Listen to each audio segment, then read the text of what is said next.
Hello, everybody. Oh, We are wait. streaming. We are officially This is- streaming. Oh, we're not? Oh, man.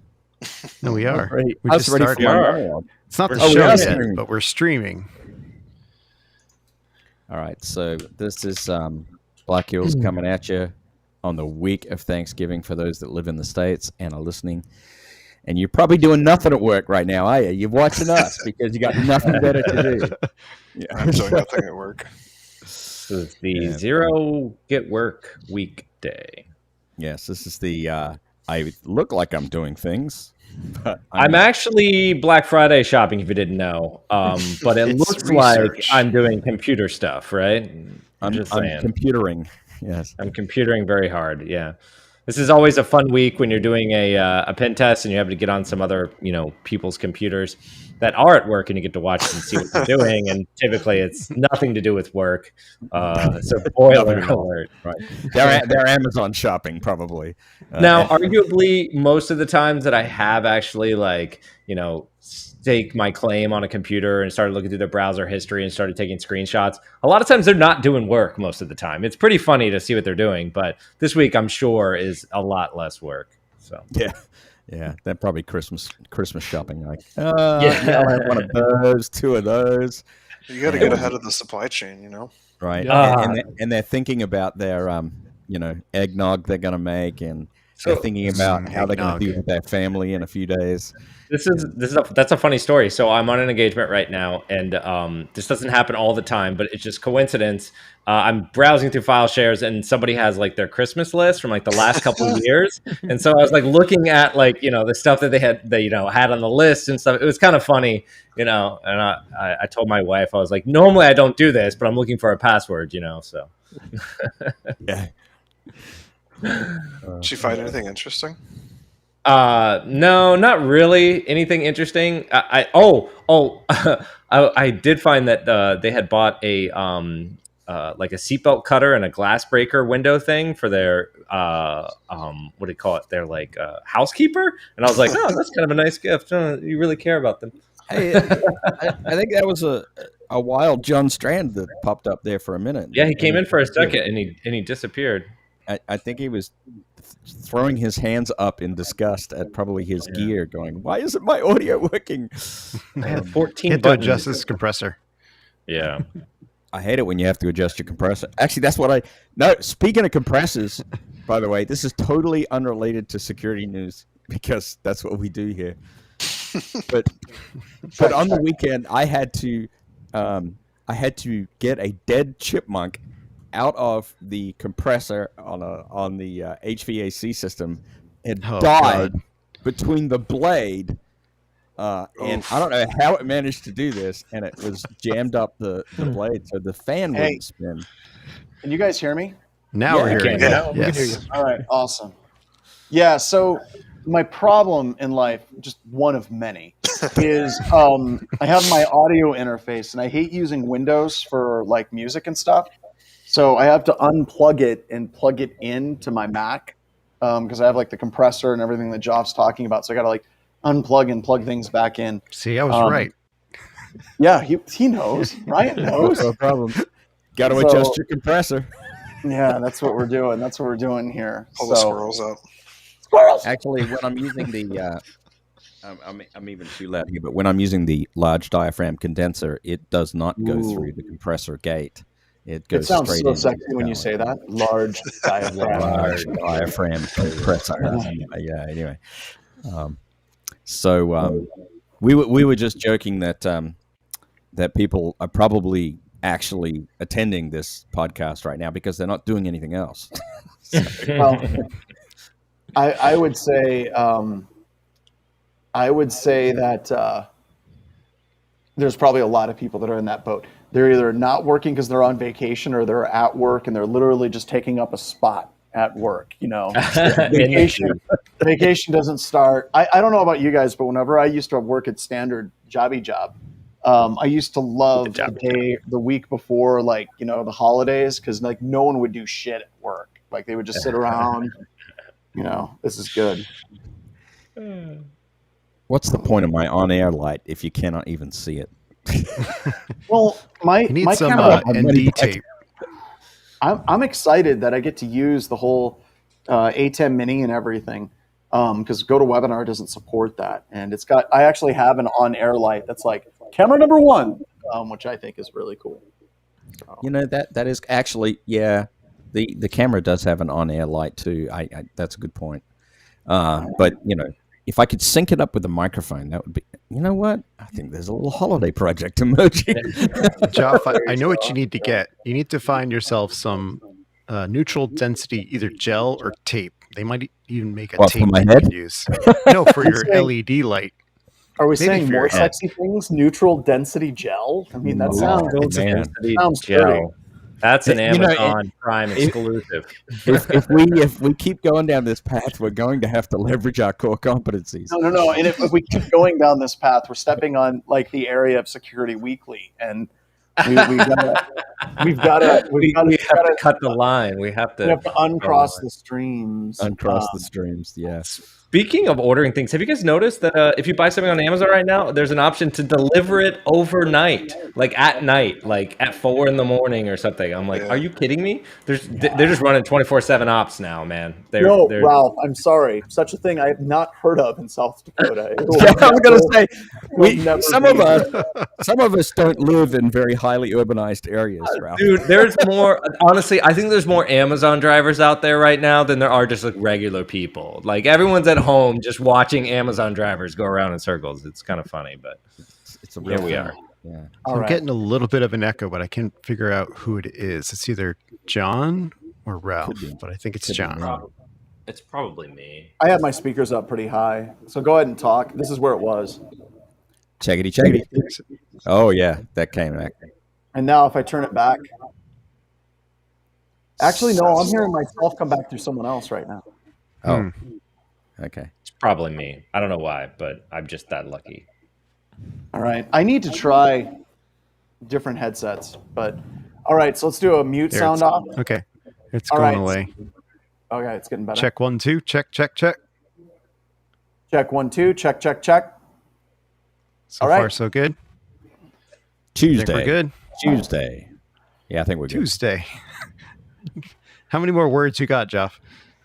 Sibilant. Wednesday. Sibilance. Tuesday has a nice sibilance to it. No white and 20 dwarves. All right. All right. We're good now. Are we ready to go? Let's do it. Let's light it.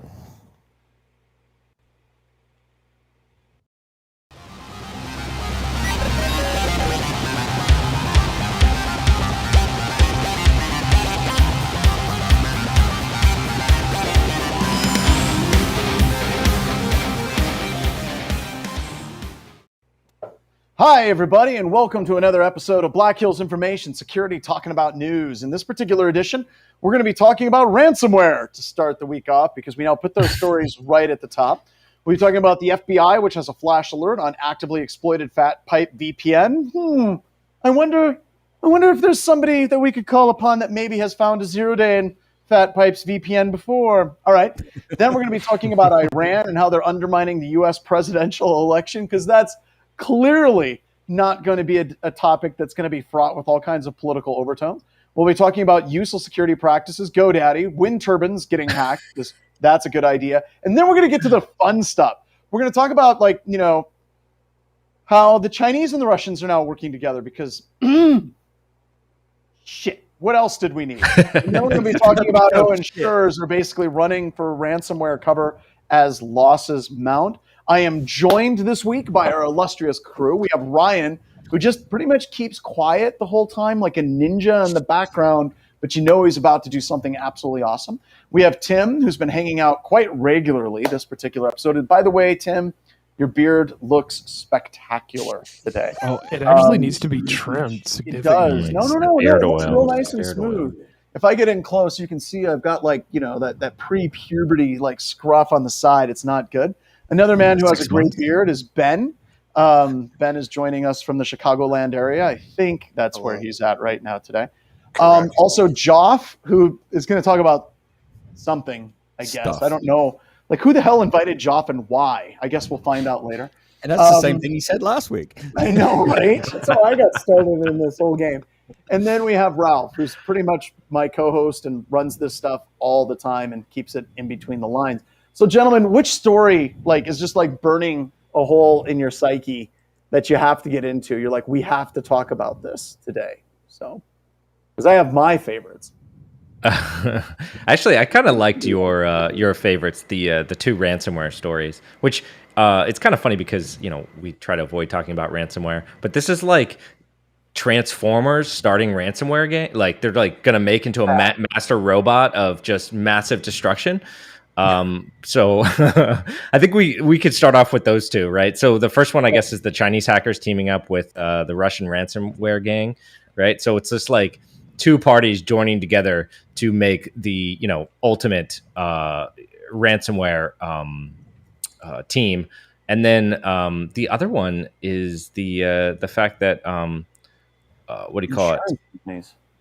Yeah, no, well, yeah, the insurance companies, no, and the the other ransomware, which is the fact that they're buying 0 days, right? Yes.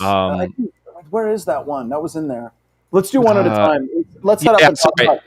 Yeah, let's set up the Chinese and let's set up the Russians first, and then we'll come back to the 0 days. So yeah, the Chinese hackers teaming up with Russian ransomware gang to launch cybersecurity attacks. So this is terrifying for a couple of reasons. Let me explain a little bit of hot nation state on nation state action. So a long time ago in a galaxy far, far away, Barack Obama went to China and basically said, hey, y'all, stop hacking us. And China said, no problem. We're going to stop hacking you. I'm oversimplifying this, but what the hell? Let's just roll with it. And the amount of attacks that we saw directly coming from China actually dropped off fairly quickly.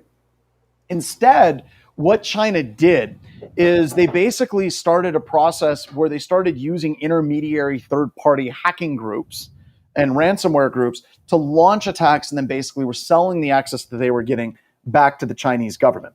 So everybody won. The United States was able to say, hey, look, China's not hacking us as much. The Chinese were able to say, hey, look, we aren't hacking them as much. And then China was still able to continue hacking a whole bunch of crap here in the United States as a whole. So that was really kind of this unholy alliance between China and working with kind of the criminal underground and then basically breaking into the United States. Russia, seeing that, they're like, that's our playbook. A lot of Russian hacking going even further back. In the Cold War era, there was a whole bunch of computer scientists that Russia was basically building up because they wanted to be a technological superpower, trained all of these people in deep computer skills. And then basically Russia as a large-scale organization at the end of the Cold War went away. So these people no longer had employers and money coming to them. So they went to organized crime. And there the line between the Russian government and organized crime continued to dissolve more and more all the time, where one is really, truly the same. So you had these two organizations, you had Russia and China, that basically started working with criminal elements in Asia and in Russia in different sorts of ways, which is equally terrifying on both sides. But now they're like, hey, you're the peanut butter to my chocolate. Do you hate America? I hate America too. We should get together and hang out. They're hanging out.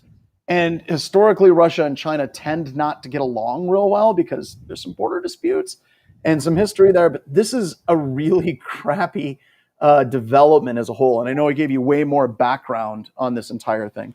Ryan's talking about we should start the Cyber Olympics and an international. But this is terrifying because if they have a common enemy, the enemy of my enemy is my friend, there's no way that this is good for us as a whole. So reading this article and kind of going through it, what do you guys' take on this other than like, holy crap, this is just bad? Cyber insurance is going up. Cyber insurance is flat out quitting and walking away. Let's talk about that. We'll talk about that a little bit later. So go ahead. What do you guys have about this? I think we need to give them a reason to dislike each other. See, now, Joff, we've talked about this. Like, if the United States intel operations are working properly, they would foster that level of discontent between each other. Exactly. But I don't know. I think that this one's probably going to stick. At the bottom, the last paragraph says, Some security experts believe this could simply be an attempt on the part of Russian hackers to hide the fact that their RAAS operations did not go according to plan with ever-growing numbers of ransomware and cyber attacks. It's always a good idea to keep a watchful eye on all the threat actors. But seriously, a coordinated nation-state level team up between these two, they have completely different like techniques and procedures and tools. This is bad, as near as I can tell. But is it any worse than what it is what a lot of people would ask? And I honestly believe that the answer is yes. This is worse. If these two are actually collaborating and working together, this is far worse than just one group or another doing their thing. So I think it'll burn itself out eventually, because very, very seldom do people actually get along.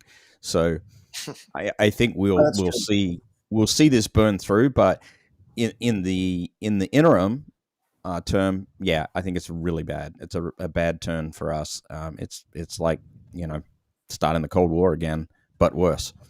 Yeah, but I think, going back to the Cold War analogy, Russia was always Russia in the Cold War. China was always China. You're right. They didn't really get together all that much and work together.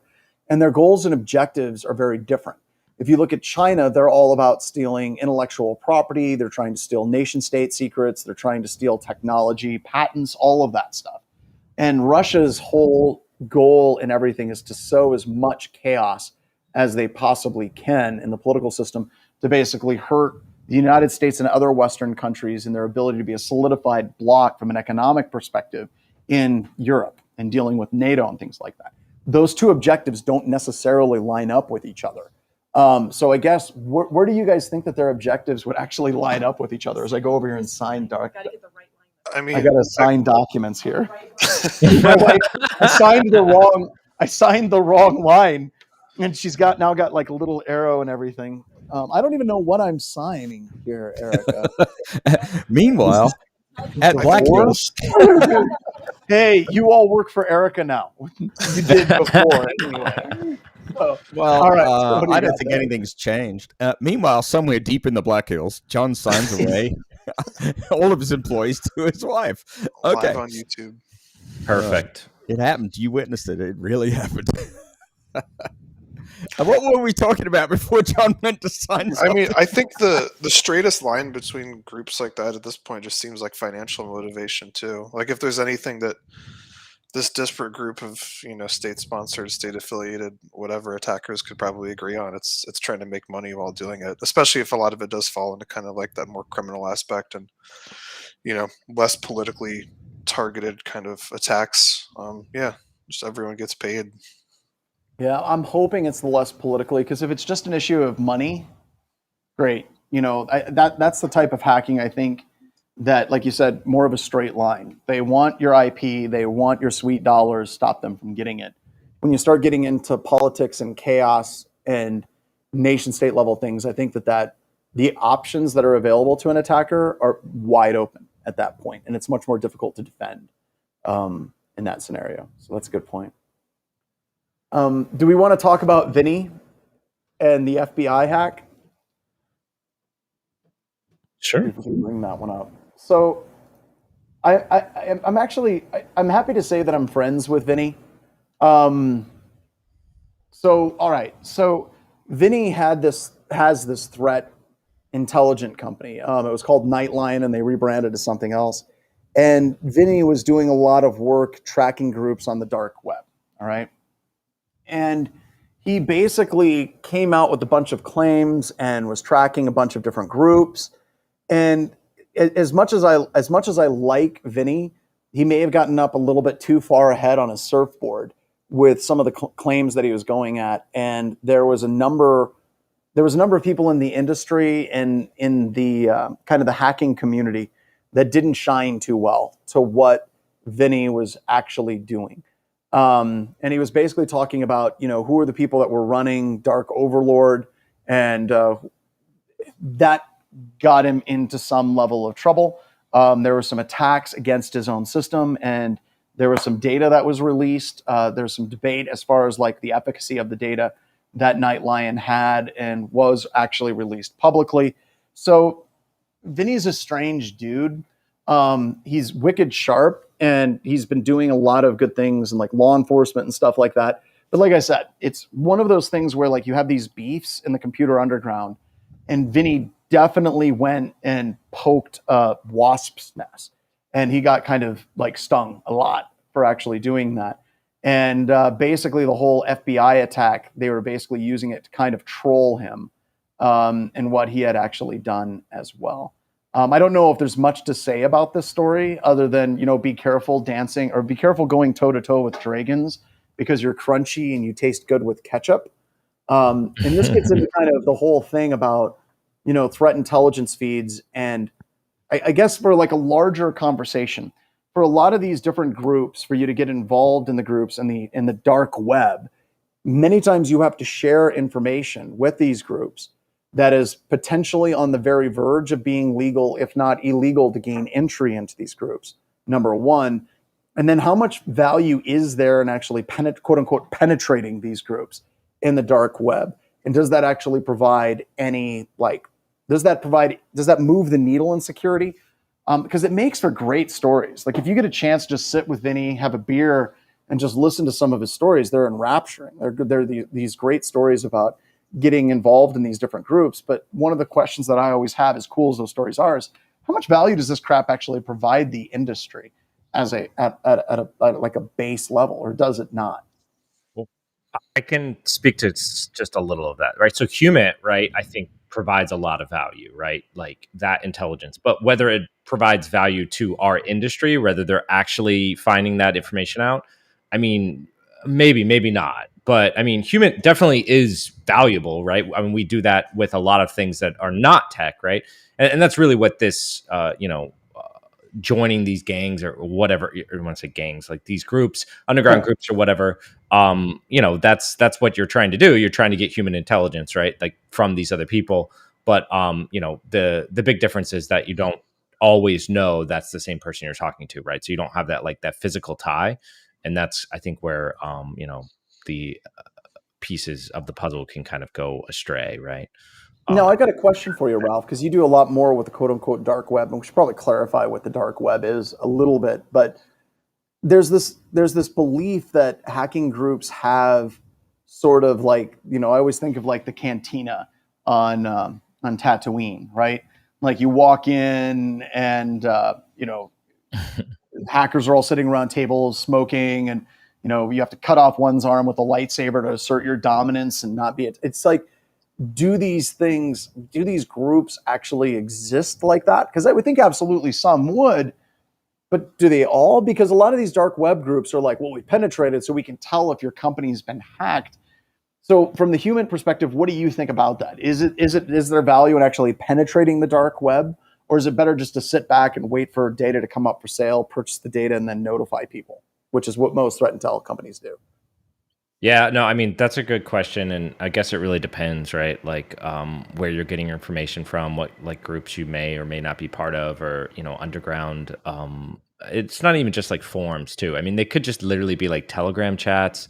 There's a lot of places now where this kind of communication is happening. It's actively happening, and it's, kind of guarded, right? Like that's how they're doing their operation, whatever it may be. And if you can get there just to listen, but you got to realize that in some sense, right, the fact of telling is also an indicator that someone's there. So a lot of times it's you have to be able to relay. The only way to stay in there is to relay that information in a way that doesn't give up that you're there, right, or that you're part of that group. So, and I'm sure a lot of these organizations assume that there could be some kind of person in there, depending on how big it is, right? Or that somebody could have already been turned with the FBI. So, yeah, I did. Like Ben Webb had a quote just now where he said, "I find it hilarious that someone said, you know what? I can send email as the FBI. I'm just going to use this to troll somebody." Like, it's they could have done so many other things, like send Bitcoin to help the United States government combat whatever. They could have done things, but instead they're like, let's screw with Vinny on this. Because, there's a lot of people that have opinions one way or the other about Vinny, but I will tell you, he definitely pissed off some people. And for that, Vinny, I commend you. So let's move on to the next story. I want to talk about insurance. running from ransomware as their losses mount. So this is an interesting story because this particular story actually came to me not through like general security practitioners, like pen testers, but it actually came from a local group in South Dakota, believe it or not, a security group that's set up here. That's like all kinds of small businesses and hospitals and companies that are dealing with these attacks. And they've noticed that ransomware and insurance is starting to get weird. So one, you're seeing a lot of insurance companies that are coming up with boards of companies that they authorize you to do incident response ransomware activities with. So instead of you going out and just hiring Mandiant all the time, which is what a lot of companies do, they have an assigned company from the insurance company will actually be assigned to you. You will pay their money. You will pay their salaries for that contract. And that's one thing that they're trying to do to control their losses. And part of the reason why they're doing that is because they have some control over what that IR firm is doing. And that IR firm is not your advocate necessarily in that scenario. They may very well be looking for reasons to give the insurance company to not pay you, like you're not doing due diligence. Then you're seeing insurance companies, there are some insurance companies that are just flat out walking away from cyber liability insurance completely. They're just like, F it, our actuary tables are messed up, we're not doing anything. And then there's a large number of insurers that are basically trying to get companies out there to pay 50% of the ransom. So the insurance company isn't eating the entire cost. They're trying to split the cost 50-50 and spreading that. I like the quote that Ryan has up now. It's as profitable as cocaine. So there you go. Oh my God. So you've got cocaine, I guess, is right up there. So with this one, we've been talking about this for a while. This is kind of the inevitability. I mean, we've been kind of predicting insurance companies screaming from this entire industry for quite a while, right? So this isn't that much of a surprise, other than it's very similar to the Russian and Chinese thing. It's like, this is bad, right? This is yet another bad thing that's out there. I think it's good if insurance gets out of this game, right? Because if we put the onus on the companies, then that hopefully will drive the security, right? Because now it's just not like, oh, well, we'd already planned for this, right? We had this already taken care of with insurance. So that'll make them think, oh, well, no, we planned for this by definitely increasing our security posture and not just buying some cyber insurance, because it won't be there to buy. So, well, and I think you're right. I think that there was a large number of companies, even up until fairly recently, within the last 24 months, that was their ransomware policy, right? They didn't try to say, okay, what's our backups? What's our recovery? How are we air gapping things that need to be air gapped that are super sensitive in previous data? How are we putting in these controls, detective controls? Are we actually, instead they're just like, we'll just buy insurance. And if we get hacked, we'll take out an insurance claim. And I still hear that from some companies out there. And whenever I was talking with insurance companies at my last IANS forum that I went to that was in Boston, there was like 4 or 5 insurance companies that were there. And they were flat out saying that, they're trying to weed out the customers, that their policy is the insurance company will actually pay for it as well. So we got Pascal drop the comment. Pascal said, I feel insurance really allowed people to take a backseat on attacks such as ransomware. They just let cyber insurance pay off the ransom, then they don't have any way to go get a backup. And that's true. And that's kind of the way a lot of companies were looking at it. But I don't know. What does everybody else think? Do you think insurance companies should just kind of step away from this a little while? Or do you think that they're just going to continue raising premiums until they're actually profitable? It feels really ambiguous to try and come up with a value of restitution or insurance too. It's not like a physical object like a car that has been stolen and you need a new one. Like you could come up with equations for downtime and what that cost the company based on how much money they could have theoretically made in that time period, or what the reputational cost could have been to an organization and the public. But I feel like trying to come up with a claim for being oh, our systems were down for 5 days, we deserve $200 million. I don't know, just feels very ambiguous. So it kind of makes sense that as an insurance company liable for paying that money back, you wouldn't want any part of it. Well, and I think that some of the insurance policies that we're seeing, they're trying to limit that exposure by basically saying, we will pay for the ransom, but as far as all the other things that you need to do, as far as, paying for downtime, lost income potential, restoration. They're not paying for that as well out there. So yeah, I think the other big thing here too is that when you pay the ransom, this kind of leads into our next article, which is how rich these ransomware gangs are becoming, and now they can buy 0 days to commit these attacks, right? So was this the first one I sent you that I said this is bad? I think this is the first one I sent you. Yeah, this is definitely bad. So there's an article from ZDNet, and obviously ransomware is continuing to go, and when insurance companies or companies end up paying these ransoms to get their data back or whatever it may be, as part of the deal, they get more money. And instead of just buying Lamborghinis, they also possibly buy 0 days or other kinds of exploits to continue the attack, right? It's this machine that they're building. And when big money gets involved, well, there's always pretty much a 0 day for sale. It's just how much. And, ransomware gangs are starting to, do that, be willing to purchase these kind of exploits to conduct the next attack. And that could make them even more deadly in the next one, right? So for the company that doesn't know or actually does have a decent security posture, them getting exposed, right?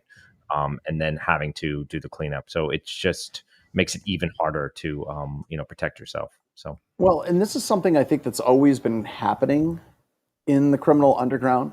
I think that it's getting to the point where this article is talking about, it's getting to the point where it's actually an established marketplace for these different 0 days that are out there. And this would be one of those areas, like I genuinely hate cyber threat intelligence as it relates to trying to buy signatures and hashes and IP addresses.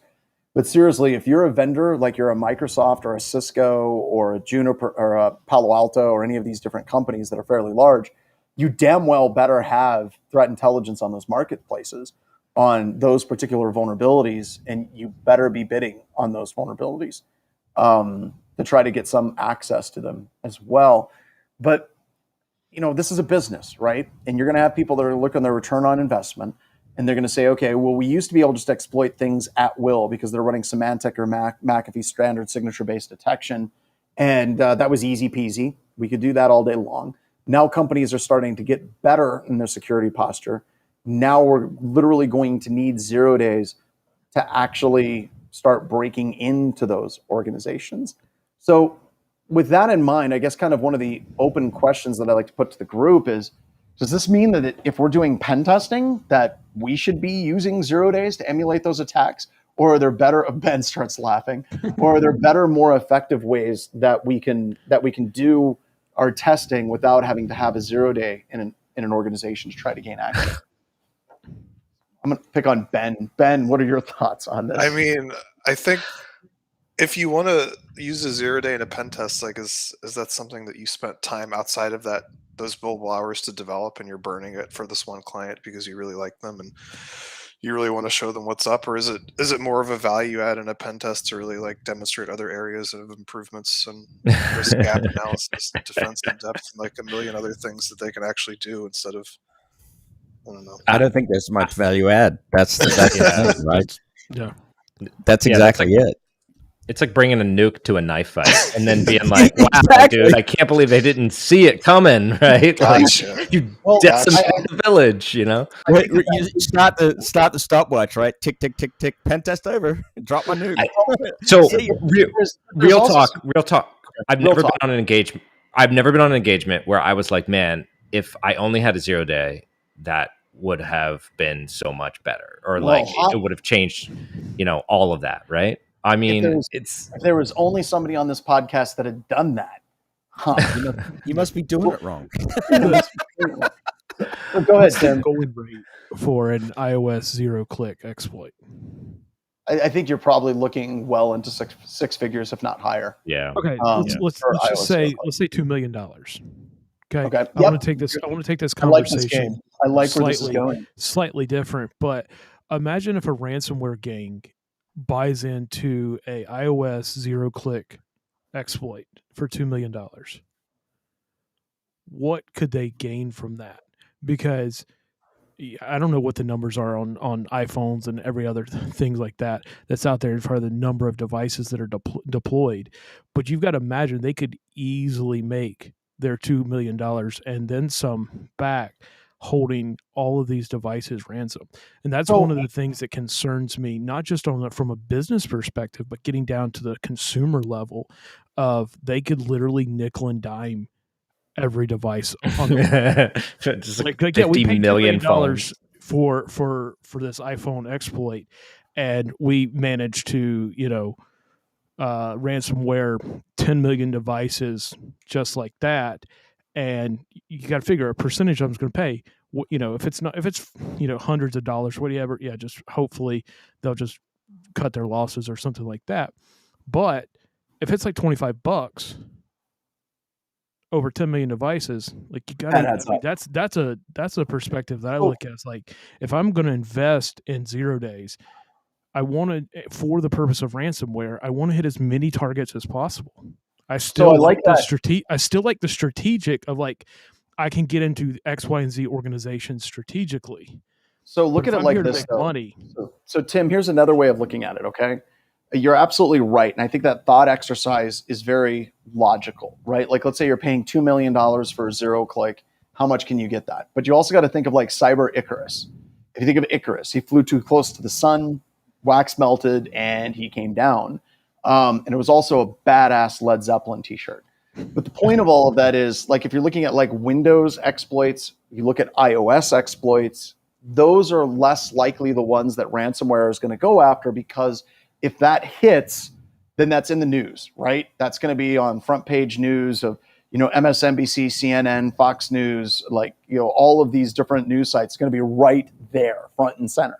And then you're going to have every single law enforcement person on the face of the planet coming after you. If you're going to purchase these 0 days, it's very similar to what the NSA is very interested in, which is they're very interested in a lot of Soho router exploits.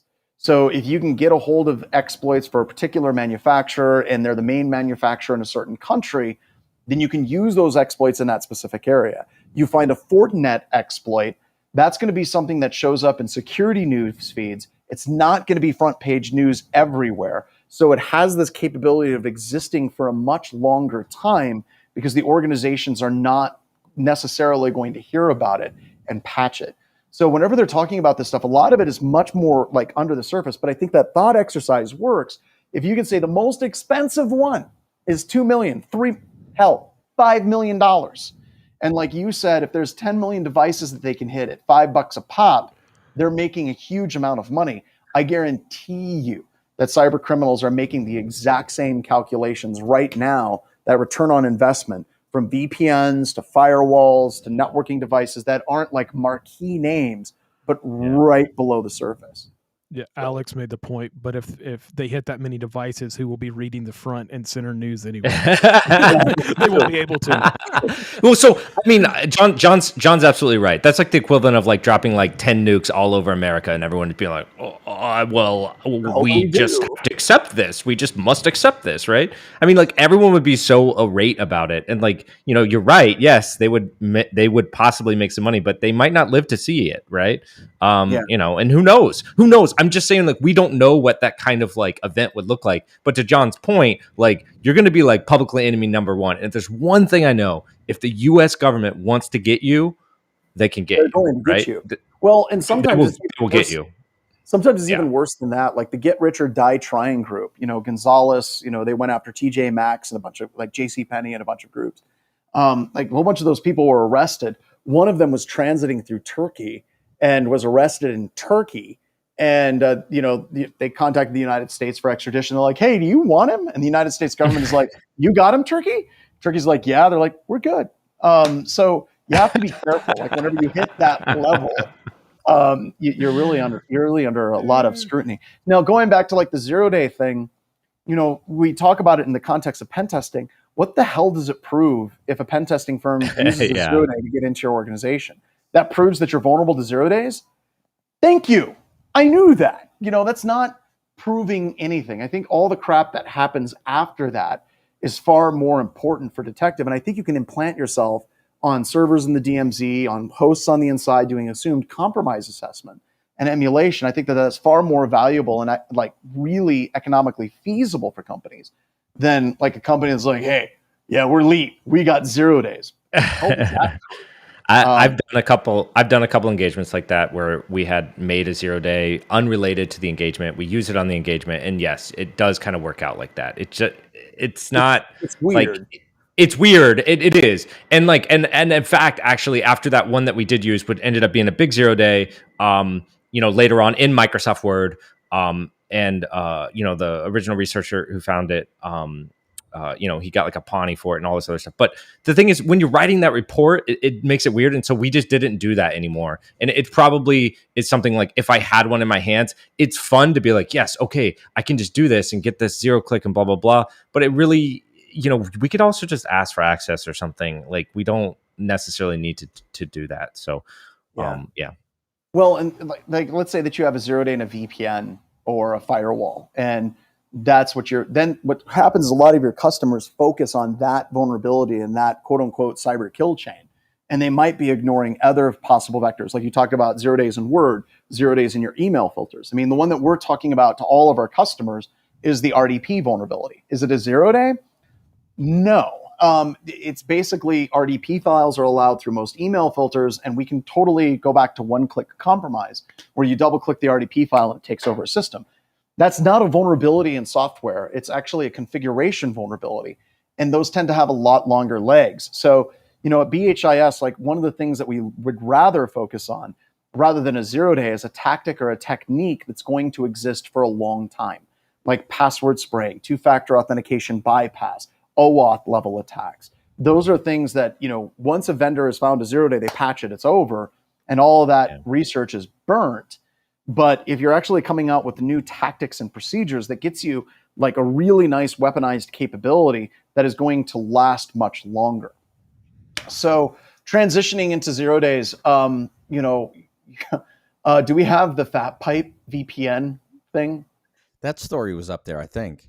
Yeah, I thought it made it. So let me set this up. So there's a fat pipe VPN 0-day bug, and I wanted, since we're talking 0 days and companies and things like that, I thought I would bring in an expert on fat pipe VPN who has actually found a 0-day in fat pipe VPN, and that person is Joff from BHIS. Yeah, Joff, do you want to talk about like just getting started? What exactly was like kind of like the timeline with FatPipe, because I think that it's very indicative. I don't know how they reacted to this story, but kind of the narrative of how we tried to notify them multiple times and they didn't listen or react to us is very indicative. And what finally got their attention? So go ahead, Joff, talk about it. I don't even remember what finally got their attention, but anyway, we did a webcast on it. Oh, that's right. Full public webcast on it. No, there was that. That was the stunt hacking webcast. Go ahead. The stunt hacking. Oh God, see, it's been that many years ago now, John.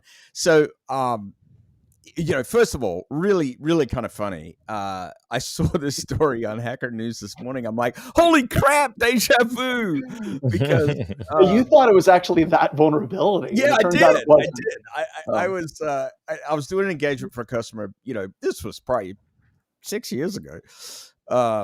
No. I think it was only like 3, because I remember I did the webcast at the office. All right, it was a long time ago. We're old. It was a while ago. We'll go with that. But anyway, the customer said, "Hey, why don't you look over here?" I was like, "Okay, I'll look over there." And he goes, "I'm not sure whether I like this fat pipe thing." And I'm like, "Oh, all right." So I started looking at it, and sure enough, I found a vulnerability in the way that they were rekeying their encryption cipher. It was AES. Wasn't it electronic codebook that they were using? Yeah, it was codebook, but it turns out if you rekey your cipher with data inside the quote-unquote encrypted block, it's really not a wise idea. They also reuse the same key in every deployment. Remember that? Well, they kicked it off with a known key, and then they rekeyed it subsequent to each block. And of course, once it was kind of like a block chaining vulnerability. Once you found what they kicked it off with, it was pretty trivial to work out. That they were rekeying each block, and so they weren't. It was encryption gone wrong. So we did this, and turned back to my customer, who's kind of a good friend of ours, and I said, "Hey man, so we found something. Turns out we can decrypt the traffic." And he's like, I knew it. I didn't trust that darn thing. And then we tried to reach out to the vendor once, twice, like 3 times. 3 times. A few months go by, and finally, John's like, "Fuck it, let's do a webcast." So, Well, and the point of the webcast, just so everyone knows, the point of the webcast, there was a huge debate in the industry about full disclosure, responsible disclosure, because that was something that we were fighting over. Apparently, that problem hasn't been solved. And one of the things that we wanted to talk about in that webcast was how you have all these people in the industry that are like, well, you should do responsible coordinated disclosure with a vendor. And we wanted to highlight this as vendors many times will either A, completely ignore you, B, send you to their attorneys, C, Oracle is horrible at this. Yeah, I was about to say Oracle. Oracle, the engagement that Kelsey was on, where she had like 6 0 days in like some of their ERP software packages. And she went back and forth like 9-10 times with their engineers before they even agreed to try to fix it. We wanted to kind of talk about this as a narrative from a pen testing firm's perspective, just what an incredible waste of time it is to try to coordinate with these companies. But then Joff did the webcast, and then what happened, Joff? Well, I don't think they were very happy. I honestly don't remember, John. I got to be honest. I'm the one that got the call from the CEO of the company. company. That's right. You got the phone call, yeah. And so he somehow got my phone number. I think it's because my phone number is at the end of the webcast. And might be, maybe. So he called me up and was just livid. And he was actually talking like attorneys and all kinds of different things at this point. And we basically said, look, this is how this is going to go. If you choose to sue us, then that's great marketing for my firm. One, first and foremost, thank you. We greatly appreciate that because we're going to document the hell out of it. And have you ever heard of the Streisand effect? And he was like, what do you mean? I'm like, if you decide to come after us, then every security researcher on the planet is going to start looking at your product too. So we can work together, we can be friends, or we can go the way where I get free marketing. So he decided to work with us, and then they finally decided to take care of the vulnerability. But like that narrative of that thing, that's the way this shit goes almost all the time. I can't think of any situation where we found a vulnerability in a product and the company was like, righto, thank you very much, chaps. Google was pretty cool. Whenever Mike and Bo came up with the calendar injection vulnerability, other than the fact that they locked down the entire BHIS domain, which was scary. Some crazy things happened there. That was pretty crazy. But whenever they finally got it, I think Mike finally got a payout from Google that was like it came out. I can't remember what the exact number was, but it was like 3117, like elite. That was the dollar amount, which was kind of cool. But even that with Google's engineers, like we went through the vulnerability for the calendar injection thing, and that particular vulnerability for background is we could send in a single ICS file, and if somebody opened it and then somebody else like touched it, that was one of the people that set up the meeting, it would basically blow up the calendars of the entire company with thousands of meetings and just shut that entire company down. And I remember for a while, like Google themselves were like, no, this is a feature. This is the way it's supposed to be. It was bad. But like I said, even working with a company that's supposed to be cutting edge like Google is an incredible pain in the ass. So what we tend to do now at BHIS, we find vulnerabilities in web apps and APIs or anything that we're working on, we literally give it to the customer. We're like, you work with the vendor to get this crap fixed. Yeah, and so that was one of the other lesson we learned is, and I hate to even say this, but I'm going to. The other lesson we learned in stunt hacking webcasts is that redaction really is difficult. Redaction is important. Thankfully, our customer at that point had brought down those IP addresses before that happened, and he was cool with it. We have a good relationship with them. But yeah, we just about is hard. We just about pooped ourselves after that. We're like, oh, crap. Yeah. He gave me a little bit of crap about it, but we were cool. So this goes back to like the overall conversation of 0 days. I think there's far too many pen testers that enter this industry and they're like, man, I've got to be able to code 0 days. You got to be able to code 0 days. No, you don't. You don't. Like, and we have, like, the people that are on this, we've done it. And almost universally, it's a pain in the ass process. And it doesn't actually prove anything to the company that you're pen testing, other than in Joff's situation, the customer was like, burn this product to the ground. I want it to die. Well, right. There are some very exceptional, unusual situations. But the fact of the matter is, if you really want to go after 0 days, they're exhaustive, hard work, and you're probably not going to be able to fit it into the constraints of any engagement. You're doing it at night for yourself, really. You're not doing it necessarily for that particular engagement, because you're not going to have time. I mean, that's the truth.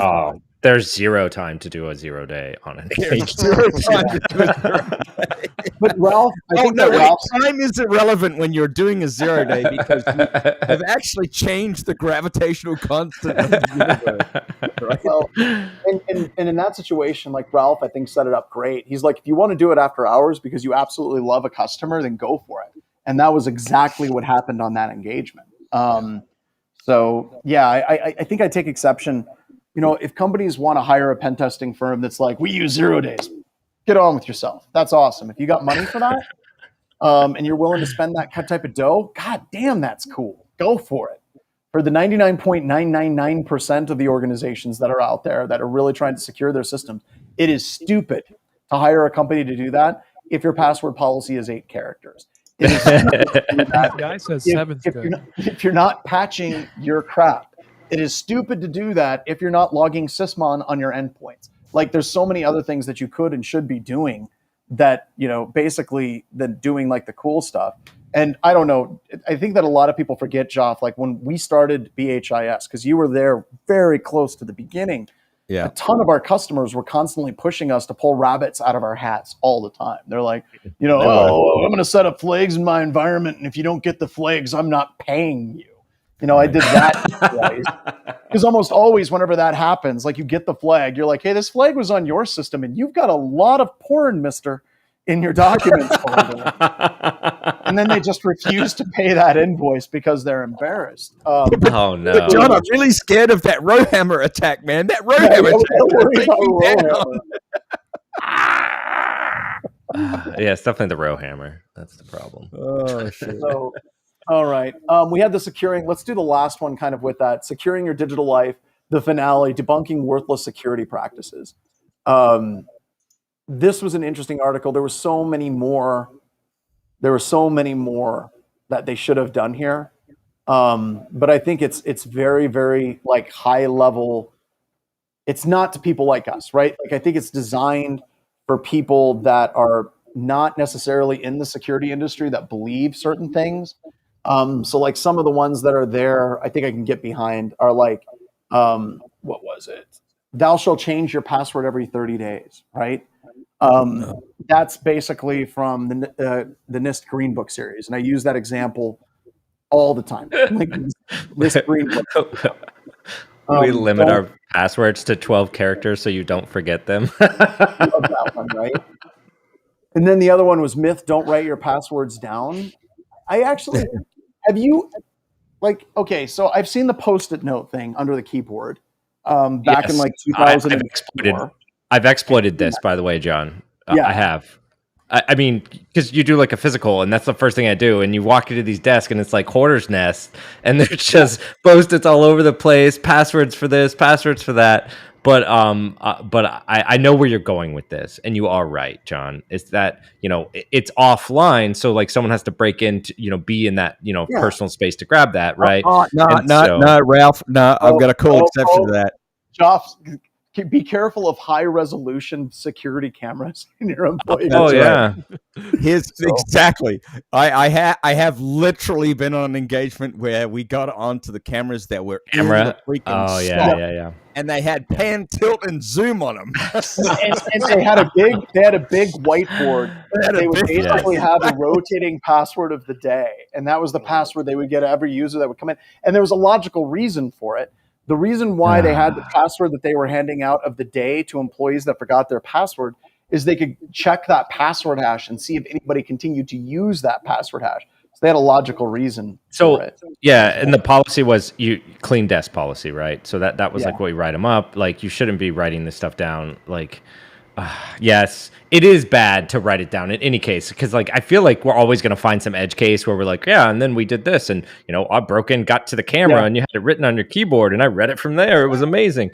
But yeah, I don't know. So the next one, two-factor authentication is too scary for me. I'm now getting very, very, very jaded. Where if I'm talking to a company and they're like, well, we don't like the two-factor authentication, our employees won't accept it. I'm just like blunt now. I'm like, you're going to be hacked and it's going to hurt the whole time, real bad. And I don't know if that's the right thing or the wrong thing, but I just don't want to do much work with a company that honestly has a policy like this and is okay with it. You know, we do have security teams that are like, you need to come in and break our company open like a nut. And then we need to get 2FA and we need to get these things in place. But it's rarer and rarer that we're getting pushback on 2FA. Most companies are getting that right. Audience, just so you know, John doesn't hold back. Not anymore. There's sales calls where they're like, don't bring John out. No. He'll scare the customers away. Yeah, his two-factor rant. He's got. Oh, it's good. It's done. It's done. It's done. Right. Yeah. Right. We don't have 2FA. You're going down. or like IR engagements. Joff, there was the one IR engagement where we're like, we don't know how we got hacked. I'm like, do you have 2FA? No, that's how you got hacked. Wow. IR. How do you know? How do you know? You don't even have to pay me. Like that's how they got in.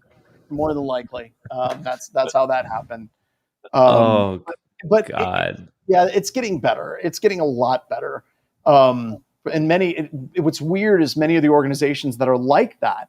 It's odd, but their employees are actually pushing for 2FA because they're like, I turned this on my Google account. How come we don't have this at work? And that's something like that's awesome. Yeah, actually, that is really freaking cool, though. You got to think about that. I blame Teen Vogue. I blame Teen Vogue because Teen Vogue had an article that was like, everybody should enable 2FA. And if we can't at least meet the Teen Vogue standard for computer security, we're doing something wrong. If that's the level, we got to at least meet that. We've got to meet Teen Vogue. Of now, course, the VPN we know what feeds the myth. We know what feeds the myth, and that is once you enable 2FA and you're doing it over SMS, right? The only thing that stands you between you and the precipice is like a 16-year-old working at the local cellular phone store. Oh my God! Now that's something that we need to do for a pen test. Like have somebody get a job at a local Verizon wireless store so they can like reset anything for the customer. Just to do a SIM swap. Just to do SIM cloning. It's like, what are the phone numbers you need? Just start popping that. We ought to go to work wearing a SIM swapping is cool t-shirt. Yeah. It's like, so Mr. Strand, why do you think that you can be part of the AT&T mobile team? I'd like to swap SIMs. I mean, I'm really into that. I think that's my life goal. This guy seems legit. I think this guy is someone we need here. Oh, the other thing too is that you don't even need the physical SIMs anymore, right? eSIMs have been a thing now for like 2 or 3 years. You can actually do the whole thing with an eSIM. So, you can switch them right there. It's wild. You do not need a SIM anymore. Now, Praxmarks basically said an affiliate store, not a corporate location, which I think is wise because you want to piss off the small affiliate. You don't want to piss off Verizon corporate because they'd like wake up and be like, let's just sue them into oblivion. It's like, I don't. Yeah. No, you got to go after the low hanging fruit. It's got to be an affiliate. Maybe BHIS needs to become an affiliate reseller of AT&T and Verizon. So we can do SIM swaps. Perfect. Genius. Just so we can do SIM cloning. Oh, you heard it here live, right here this week. It's just one of the services that we offer. And what is it? Bo was calling black teaming. That extortion is part of what we do. Hold on, let me shake my crystal 8-ball here, and let's say, no way, that's not going to happen. That's not going to happen. Confuse the hell out of AT&T and Verizon. I'm like, they don't sell anything, but they do SIM swaps all the time. I don't know. It's strange. It may last for a week. Yeah. It doesn't. It just needs to last for a couple hours. That's all. That's it. But that. Oh God. Okay. Yeah. That's all kinds of fun things. All kinds of weirdness just happened. Yeah. Very, very, very quickly. All right. Well, let's wrap it up. We're at the hour. Thank you so much, Tim, Ben, Joff, Ralph, for joining, and Ryan, of course, keeping us, where we need to go. And with that, everyone, have a great Thanksgiving, and I will see you all next week. Bye-bye.